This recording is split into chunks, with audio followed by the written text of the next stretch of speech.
2 minutes sur TV Finance et c'est parti pour le Chrono DAX. Nous sommes en ligne avec Eric Seban, trader et coach chez Perceval Finance. Bonjour Eric.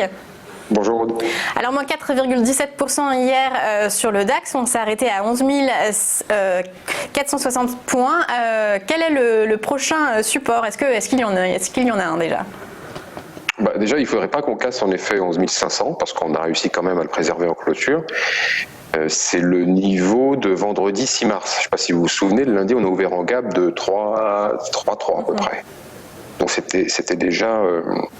c'est déjà un niveau sur lequel il était préférable de s'arrêter, tout simplement parce que en dessous il n'y a pas grand-chose, en tout cas sur le plan de chartiste. On n'a pas un soutien évident avant 11 100, donc il y a encore de la place pour descendre. Alors pour l'instant, on préserve ce niveau-là.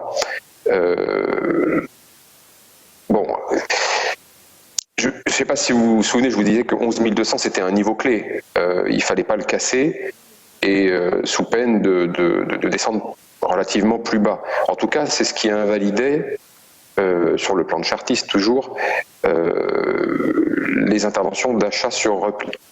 Donc lundi, on s'est arrêté juste dessus, mardi, on l'a cassé, et puis après, on est parti en ligne droite chercher 11 500. Donc maintenant, moi, je suis passé vendeur sur rebond dans le contexte chartiste uniquement. Et la question vient maintenant de se poser d'où pourraient venir les catalyseurs pour aller plus bas. Parce que, à l'horizon, qu'est-ce qu'on a? On a la semaine prochaine, on a des élections. Dans 15 jours, on a une étude des mesures de reconfinement. Les marchés baissent. Alors, est-ce que le soutien au marché s'est arrêté? La question est là, principalement. Pour l'instant, je ne le pense pas. Avec la réunion de la Banque centrale, déjà, la Banque centrale européenne, Christine Lagarde, qui va nous éclairer. Je suis pas sûr. Je suis pas sûr que ce soit aussi simple et que ce soit aussi limpide. Non, franchement, je le crois pas. Moi, c'est plutôt du côté de la Fed que je regarde. C'est-à-dire que je me dis qu'effectivement, on connaît les liens de Trump et de la Fed, on sait les pouvoirs de la Fed, on sait qu'un marché significativement en baisse, ça ne va pas aider Trump à se réélire. On sait aussi qu'on peut avoir des contestations sur le résultat des élections. Bref, on sait qu'on a plein de choses comme ça qui peuvent venir perturber toute analyse qu'on pourrait faire. Donc, je pars du principe qu'on a atteint un niveau important.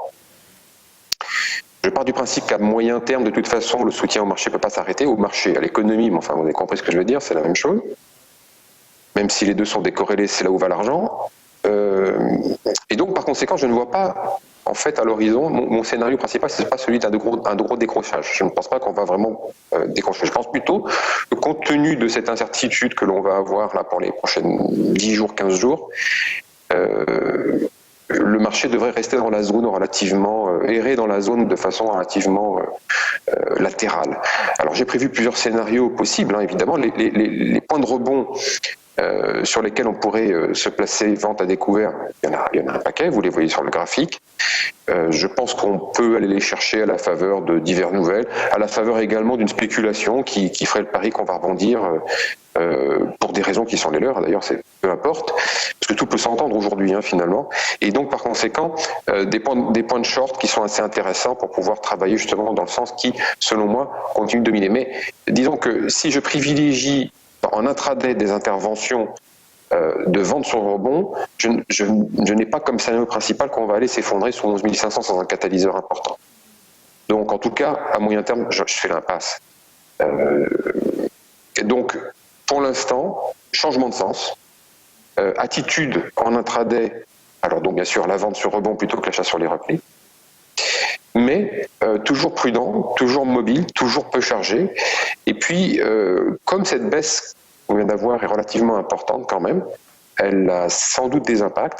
Je vais me tourner maintenant, je vais regarder un petit peu comment ça se passe aujourd'hui, mais si on tient sur 11 500, je vais revoir un petit peu quelle est la position des opérateurs, notamment je vais regarder le marché actions, je vais regarder le marché options, pour essayer de trouver de nouvelles idées, de manière à essayer de me faire, essayer de capter l'état d'esprit des intervenants, essayer de me faire une idée sur la fragilité potentielle du marché de manière à essayer d'affiner un peu l'analyse contextuelle. Parce que le problème, là, c'est vraiment très très difficile de faire des paris, même à 10 jours.